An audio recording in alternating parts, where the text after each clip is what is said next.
Thank you all. Thank you all. It's wonderful to be back. Wonderful to be back with the men and women of the Faith and Freedom Coalition. So allow me to bring greetings from the 45th President of the United States of America, President Donald Trump.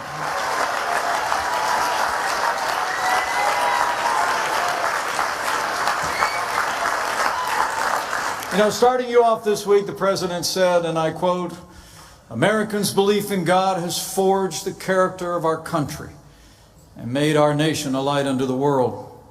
And the President added, "Our administration is fighting for all Americans and we're embracing the faith community."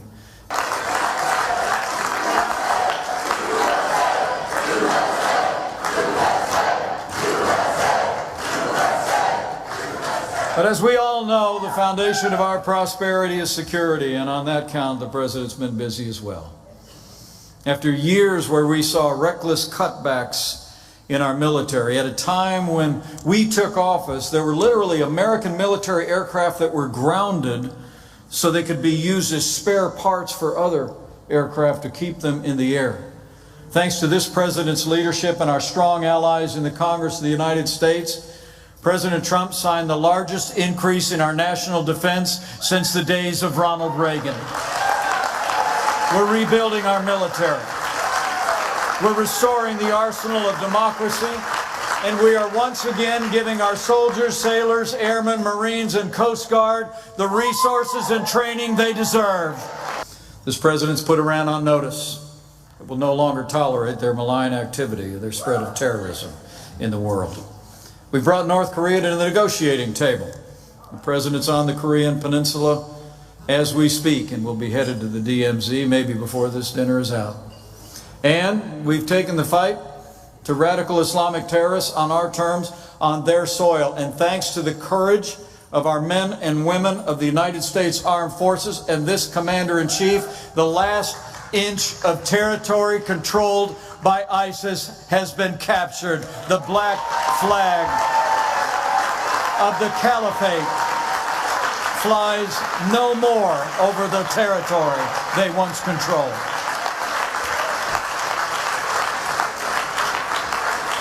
And I'm proud to report, in the wake of that military victory, the United States is also, under this President's leadership, helping to rebuild communities across the Nineveh plain that were devastated by the brutality of ISIS. And I'm proud to report, with the strong support of our partners in Congress, the United States has already committed more than $300 million in aid to rebuild Christian and Yazidi communities torn asunder by war. In fact, the United States is also standing strong and calling out religious persecution wherever it takes place, whether it be in Nicaragua, in Russia, Iran, or in the People's Republic of China. And I want to promise you, this administration is going to continue to speak out and stand up for the freedom of conscience and the freedom of religion for people all over the world. We will hold up that ideal.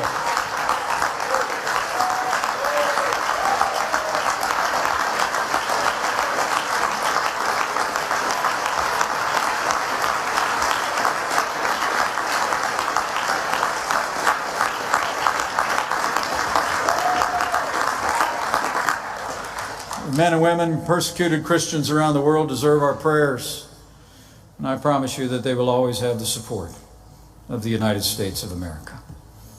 This administration has worked tirelessly, I'm proud to say, also to secure the release of Americans facing persecution and captivity, from Egypt to Venezuela to North Korea and to Turkey, where after 2 years of captivity, thanks to the tenacious demand of this President, Pastor Andrew Brunson is home.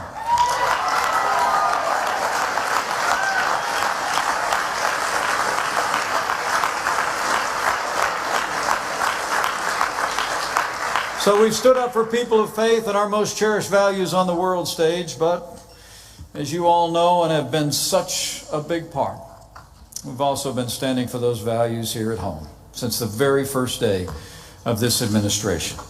This president has reaffirmed our commitment to the rule of law, to the foundation of constitutional principles upon which our nation was built.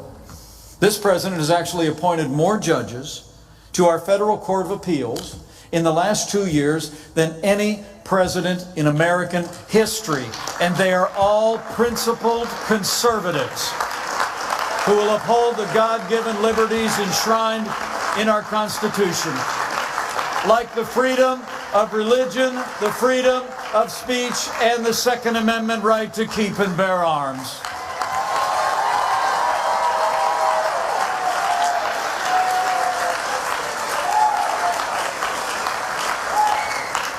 I've met many of these judges on the bench. They're incredible. 114 federal judges confirmed so far. But let me tell you from the bottom of my heart, I couldn't be more proud to serve as vice president to a president who stands without apology for the sanctity of human life. President Donald Trump is the most pro-life president in American history.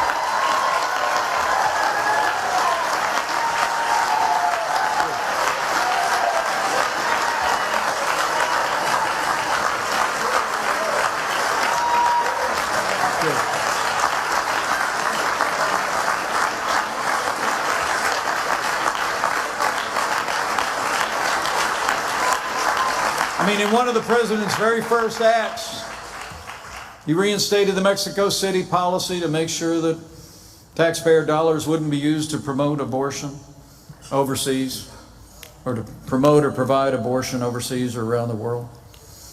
And I was honored to cast the tie-breaking vote and to watch the president sign legislation that allowed states across the country to defund Planned Parenthood.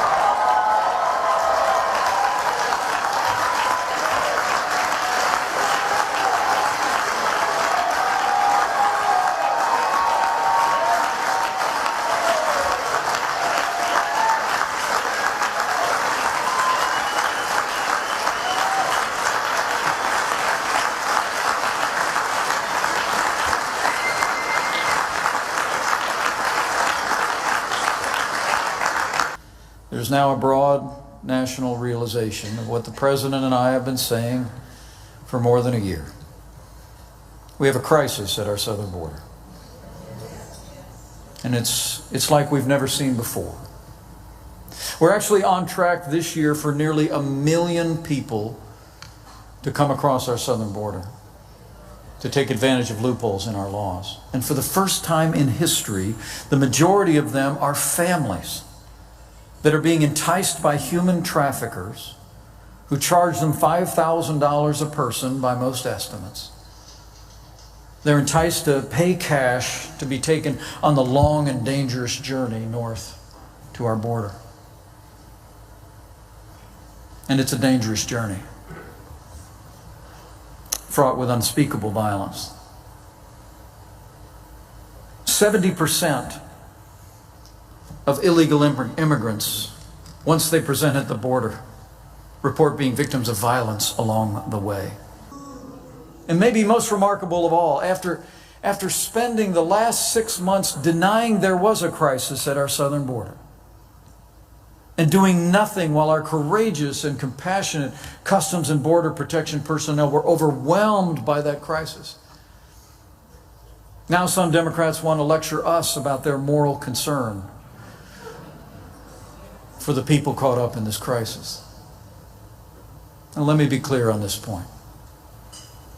There's nothing compassionate about open borders.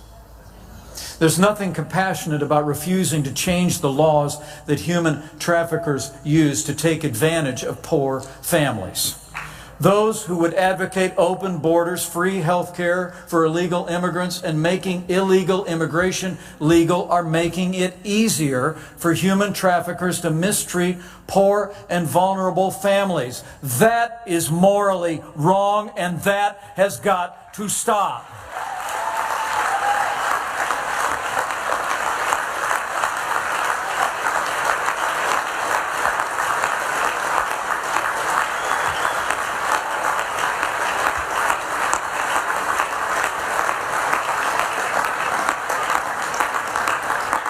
the moral thing to do, and I believe in my heart of hearts the compassionate thing to do, is to secure our border.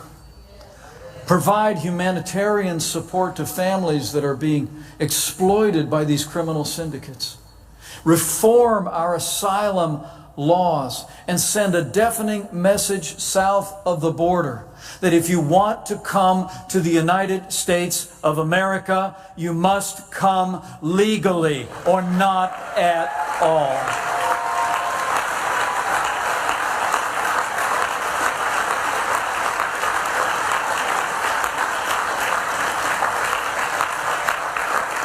And I'll make you a promise. Whatever Democrats want to do to continue to deny and obstruct our efforts to secure our border, end this crisis, and reform our laws, we're going to keep working. We're going to keep telling the story. We're going to keep finding allies in Congress and across this country.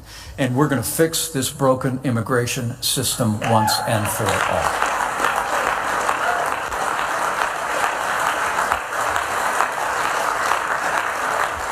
Today, Democrats openly advocate an economic system that has impoverished millions around the world and robbed the liberties of generations. That system is socialism. Earlier this week, we heard leading Democrat candidates for president defend socialism. But I think all of you know, it was freedom, not socialism, that gave us the strongest and most prosperous nation in the history of the world. It was freedom, not socialism, that ended slavery, won 2 world wars, and stands today as a beacon of hope for all the world.